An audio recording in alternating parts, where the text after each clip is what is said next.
ওম শান্তি ২৬ আগষ্ট ২০২৫ সাকাৰ মহাবাক্যৰ সম্পূৰ্ণ সাৰ কথা।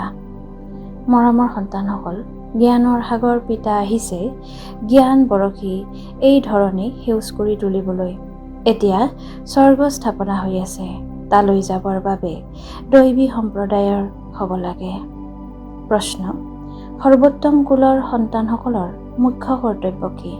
উত্তৰ: সদায় উচ্চ আত্মিক সেৱা কৰা।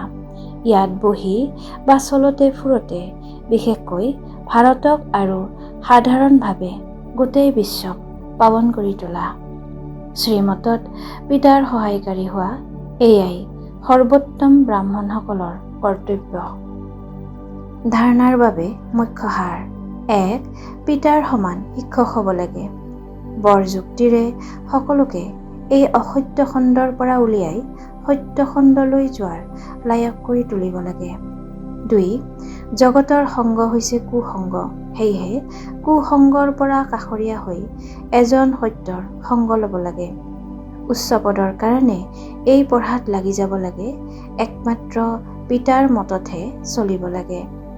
বৰদান: নিজৰ সকলো সেৱাত অৰ্পণ কৰোঁতা, গুপ্তদানী, পুণ্য আত্মা হোৱা। বিস্তাৰ: যিয়েই সেৱা কৰা সেয়া বিশ্ব কল্যাণৰ অৰ্থে অৰ্পিত কৰি যোৱা। যেনেকৈ ভক্তিত যিসকল গুপ্তদানী, পুণ্য আত্মা আছে, তেওঁলোকে এইটোৱে সংকল্প কৰে যে সকলোৰে কল্যাণৰ অৰ্থে হওক। তেনেকৈ তোমালোকৰ প্ৰতিটো সংকল্প সেৱাৰ অৰ্থে অৰ্পিত হওক। কেতিয়াও নিজৰ বাবে কামনা নাৰাখিবা, সকলোৰে প্ৰতি সেৱা কৰা। যি সেৱা বিঘিনিৰ ৰূপ লয় সেয়া সঁচা সেৱা বুলি কোৱা নহ'ব। সেইবাবে নিজৰ বোধ এৰি গুপ্ত আৰু সঁচা সেৱাধাৰী হৈ সেৱাৰ দ্বাৰা বিশ্ব কল্যাণ কৰি যোৱা। শ্লোগান: প্ৰতিটো কথা প্ৰভুৰ প্ৰতি অৰ্পণ কৰি দিয়া, তেতিয়া আগন্তুক সমস্যাসমূহ সহজ অনুভৱ হ'ব। অব্যক্ত সংকেত: সহযোগী হ'বলৈ হ'লে পৰমাত্মা স্নেহৰ অনুভৱী হোৱা।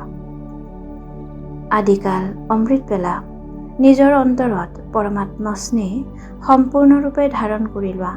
যদি অন্তৰত পৰমাত্মা স্নেহ, পৰমাত্মা শক্তি, পৰমাত্মা জ্ঞান পূৰ্ণ হৈ থাকে, তেতিয়া কেতিয়াও অন্য কোনোফালে আকৰ্ষণ অথবা স্নেহ জাগিব নোৱাৰে। যদি পিতাৰ প্ৰতি সঁচা স্নেহ আছে, তেন্তে স্নেহৰ চিন হৈছে সমান কৰ্মাতীত। কৰাবনহাৰ হৈ কৰ্ম কৰোৱা। কেতিয়াও মন, বুদ্ধি অথবা সংস্কাৰৰ বশ হৈ কোনো কৰ্ম নকৰিবা।